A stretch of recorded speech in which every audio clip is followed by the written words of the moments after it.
My name is Lisa, and I am 37 years old. I live with my husband Larry. We both work for the company that my father-in-law founded.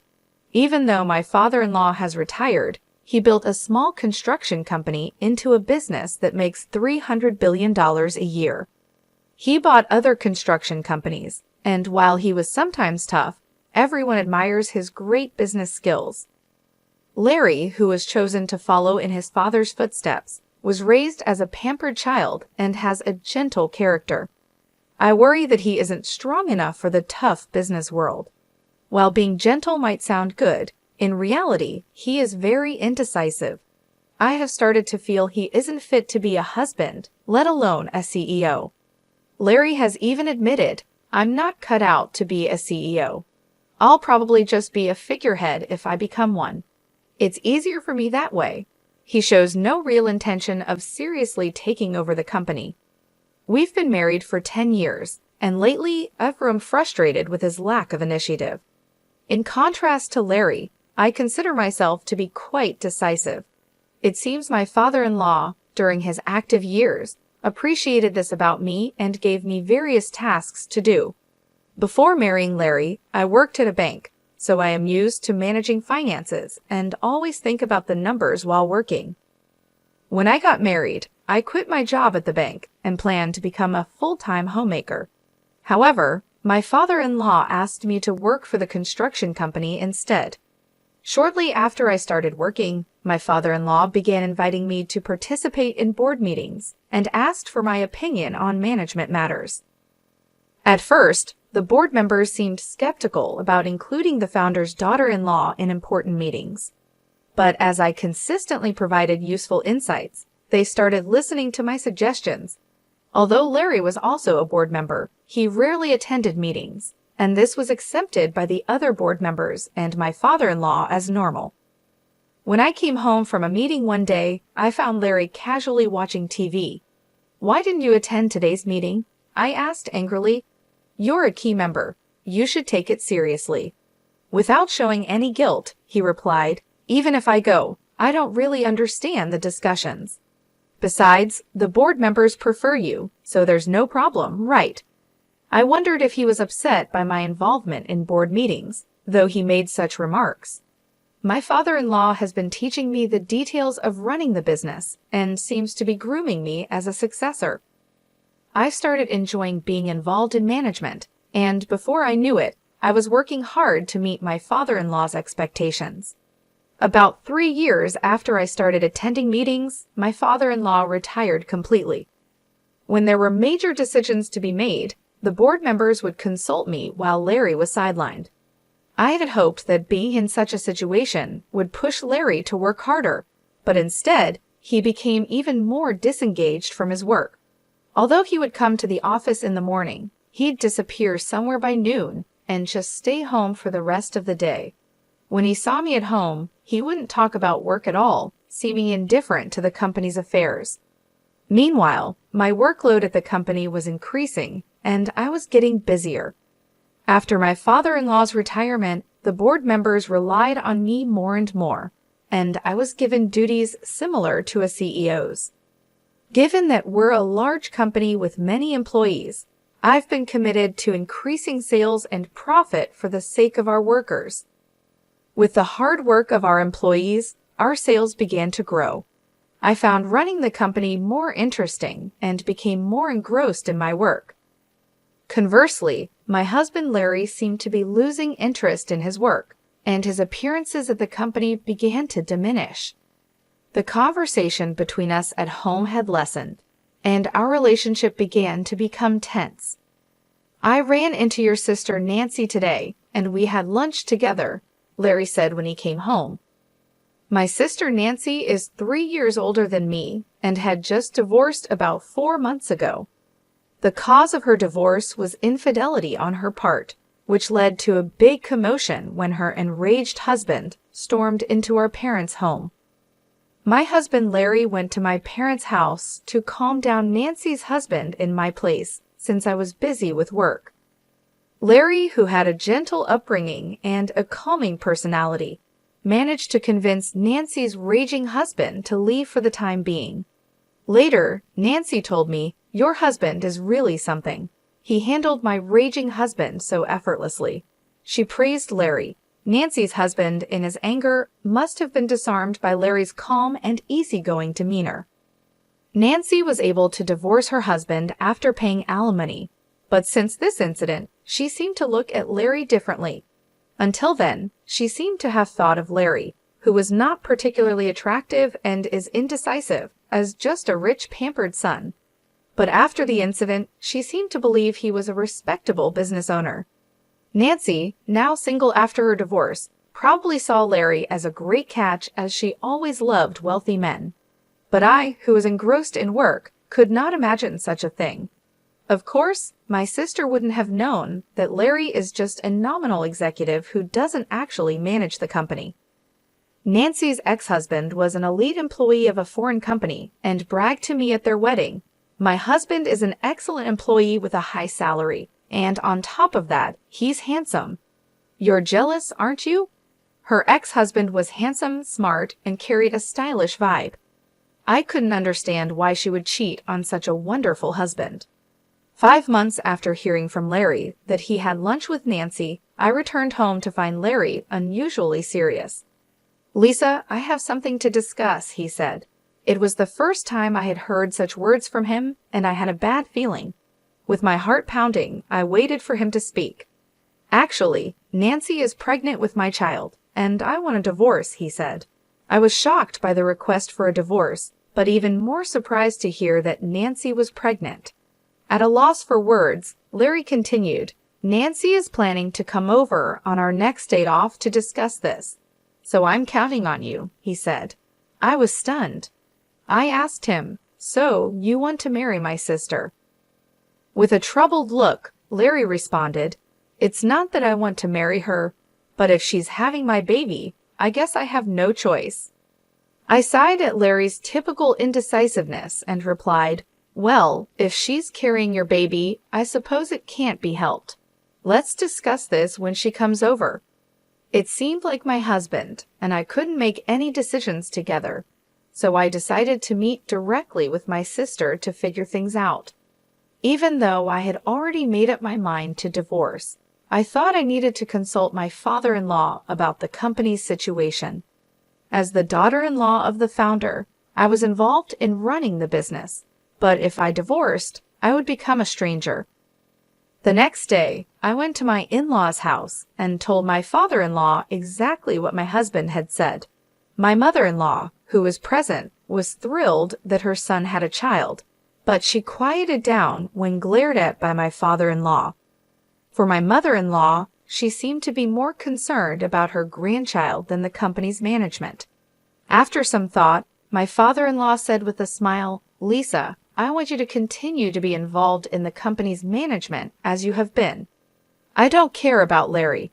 I'll take the responsibility, so let him do what he likes." It seemed that my father-in-law valued the management of the company more than his son or grandchild. Even though he has retired, my father-in-law, as the founder, still has a strong voice in the company, and most of the company's shares are held by him. So there are no executives who go against his will.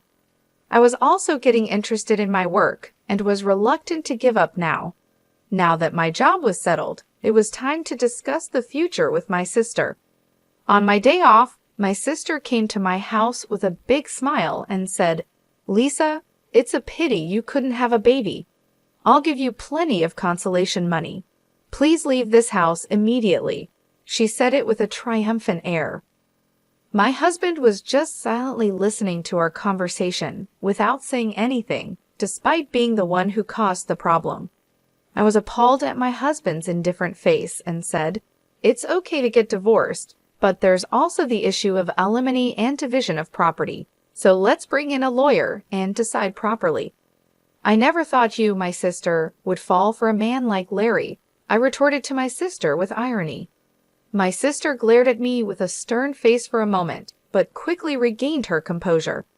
I finally realized that it's not about looks in men, it's about what's inside. It was funny to hear my sister talk as if she fully understood my husband's inner self. Holding back my laughter, I said, "That's great, isn't it? From now on, live happily with Larry. The inner self my sister was talking about might be money. She seemed to think my husband was the president of my father-in-law's company, but it didn't seem like she had heard anything from him. When the discussion was over, my sister said she would start living here and brought a moving company. Though I only took out the necessary items, knowing my quick-tempered sister, I had already arranged for a new apartment. I also hired a lawyer and had documents prepared for the division of property and alimony claims.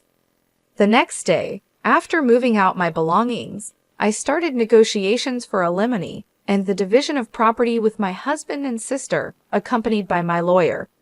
My husband was still there, sitting with an indifferent face, and only my sister was speaking. As I said before, I'm willing to pay as much alimony as you want, so please decide at your convenience, my sister said. Hearing my sister's words, my lawyer decided to also claim alimony against my sister in addition to my husband. My sister is still paying alimony in installments to her ex-husband, so my lawyer had said in advance that it might be impossible to claim alimony from her. But since she said she would pay me as much as I wanted, I decided to make a claim. When it came to negotiations about the division of property, my sister excitedly said, "This mansion is originally Larry's family's, so it shouldn't be part of the division of property, right?" The lawyer answered my sister calmly, "This building and the land belong to the company, so it's up to the company to decide." It seemed like even my husband thought this house belonged to his father. "Is that so? I thought this house was Dad's," he said casually. My sister, on the other hand, was taken aback and confronted the lawyer. "Wait a minute, so does that mean I can't live in this house?" The lawyer responded in a businesslike manner. "Since it's company property, you can continue to live here if the company allows it." At this comment, my sister seemed to breathe a sigh of relief. "Oh, you should have said that earlier. It'll be fine since Larry, the president, will be living here." The lawyer looked surprised for a moment, then burst into laughter. "What are you talking about? Lisa is the president, not Larry." Looking at my sister, who planned to remarry my husband, but didn't even know this, made me laugh. She immediately turned to my husband and yelled, "Huh, Larry, you're not the president." I stepped in for my husband, who looked troubled, and explained to my sister, "Larry is merely an advisor without any executive rights. I'm an executive director, and I was also made president. Our father-in-law, the founder, had always been the president, but when he retired, he made me an executive director and president." The other executives appreciated my performance, and there was no opposition. On the other hand, my husband, thanks to his father's arrangement, was receiving an executive salary as an advisor without executive rights. It's more of a pity than being a mere employee. Even though it's called an executive salary, since he wasn't really doing any work, it was less than what an ordinary employee would get. So I was bearing all the living expenses. My husband, who didn't care about our household finances, didn't even care whether the house he was living in was company-owned or belonged to his father. Although our home was company-owned, my responsible father-in-law had always charged me rent. Though I thought of it as a normal rental property, the lawyer, still laughing, asked me, "Can we continue to rent this house to Larry?" My sister reacted to the rent part of the lawyer's question. "What do you mean by rent? Are you suggesting that I take rent from Larry? Isn't it the company's property? Just make it free."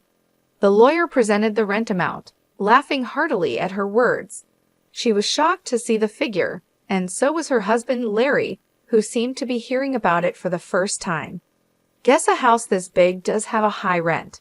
I can't afford that with my salary," he said.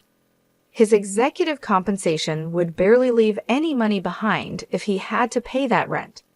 Their living expenses would be hard to cover.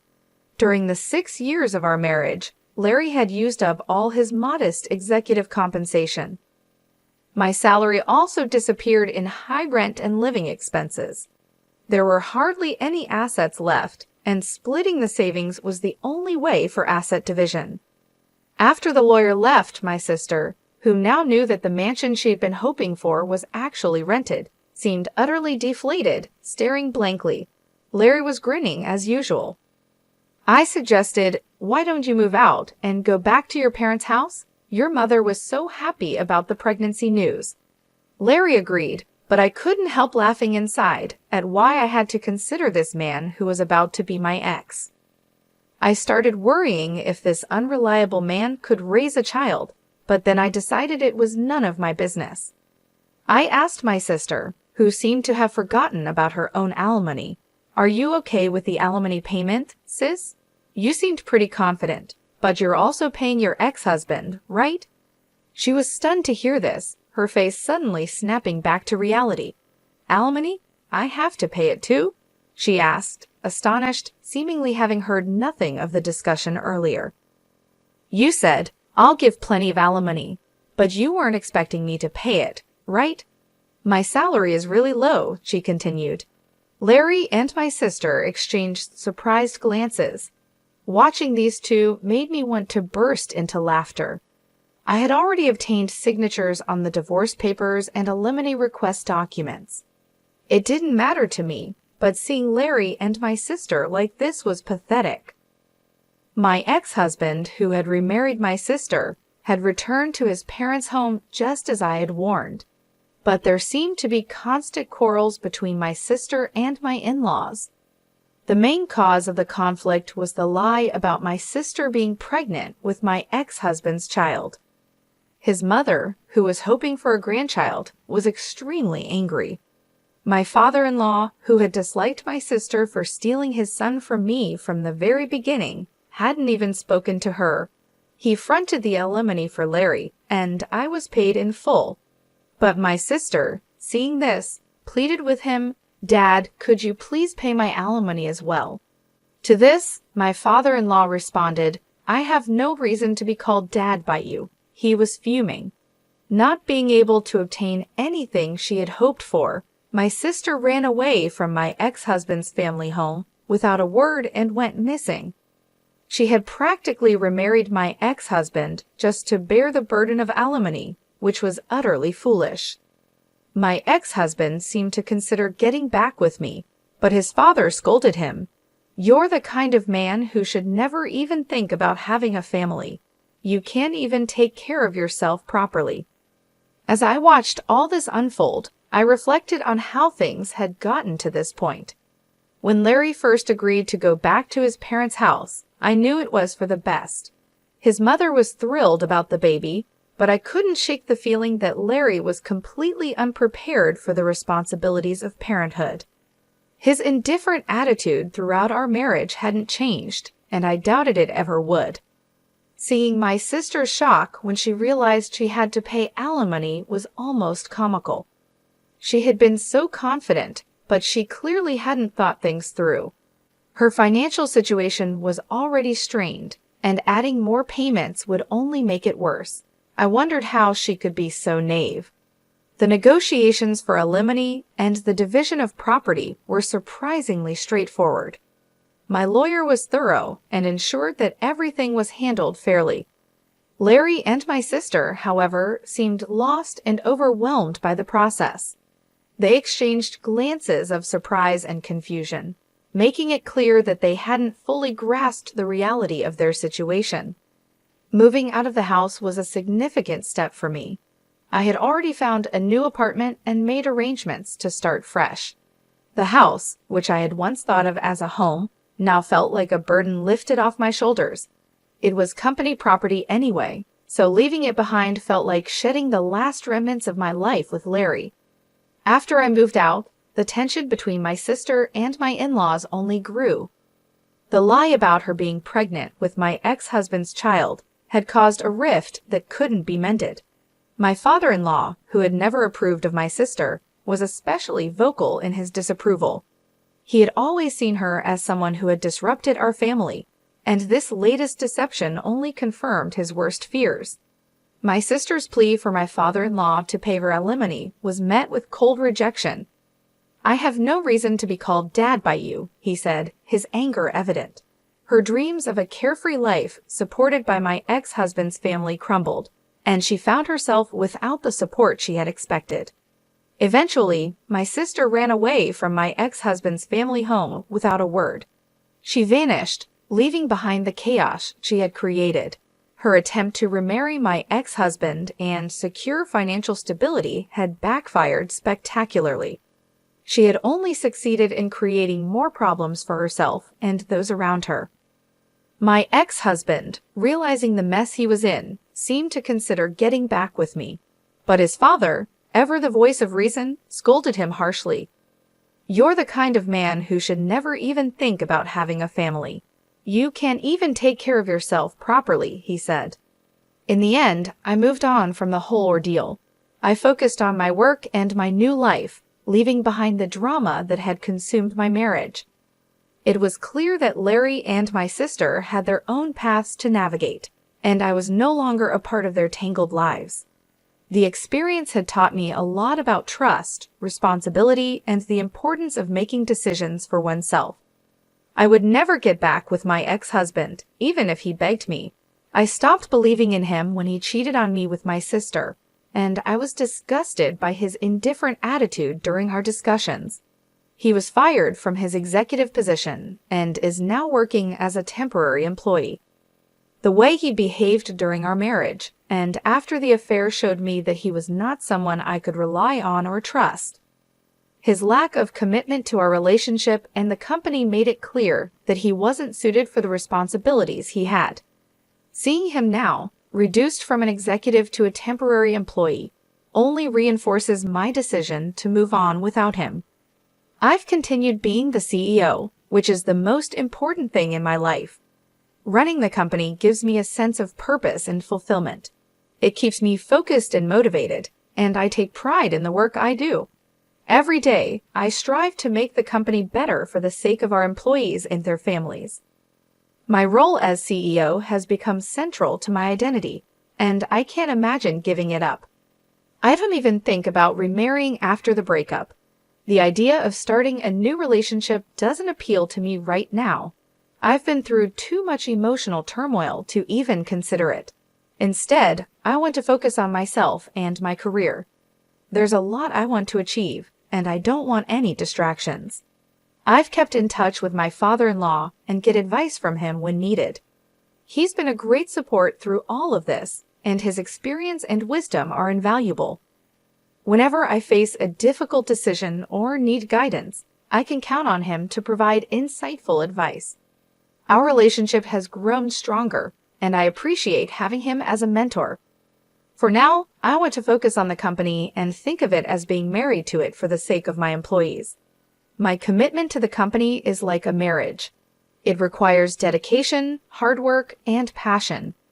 I want to ensure that the business continues to thrive and that our employees have job security and a stable future. Their well-being is important to me, and I take my responsibilities as CEO very seriously.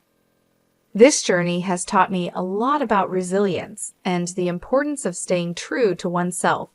Despite the personal challenges I've faced, I've managed to keep the company on a steady path and even achieve growth. It's not always easy, but knowing that I'm making a positive impact on people's lives keeps me going. In the end, my focus remains on leading the company and supporting my team. I'm determined to build a successful future for all of us. While my personal life has had its ups and downs, my professional life gives me stability and a sense of accomplishment. This is where I find my strength and motivation, and it's where I choose to direct my energy for the foreseeable future.